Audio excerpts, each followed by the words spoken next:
तो भाई अगर आप खुश होना चाहते हैं आज के दौर में तो फार्मूला बड़ा सिंपल है और फार्मूले की लॉजिक भी बड़ी सिंपल है। बस आपको समझना है, अपने दिमाग में डालना है। देखो, हर साल नई गाड़ियों के नए मॉडल्स आते रहेंगे।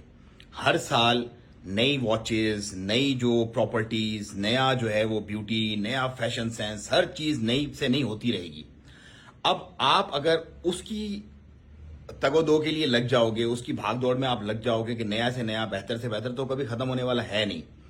आपसे ज्यादा पैसा कमाने वाले लोग इस दुनिया में हमेशा रहेंगे। आपसे ज्यादा खूबसूरत लोग, आपसे ज्यादा पढ़े लिखे, आपसे ज्यादा आईक्यू लेवल वाले, आपसे ज्यादा इंटेलिजेंट लोग, आपसे ज्यादा शार्प, आपसे ज्यादा हर चीज जिसमें भी आप एहसास कमतरी का शिकार हो या आप सोचते हो कि यार मेरे पास ही होना चाहिए, वो रहेगी हमेशा।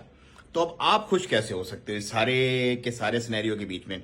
फॉर्मूला बड़ा सिंपल है। जो कुछ भी अल्लाह ताला ने आपको दिया, जो कुछ भी आपके पास है, उस पे आप राजी हो जाओ कि अल्लाह मैं तेरी रजा पे राजी हूं और बस दैट्स इट।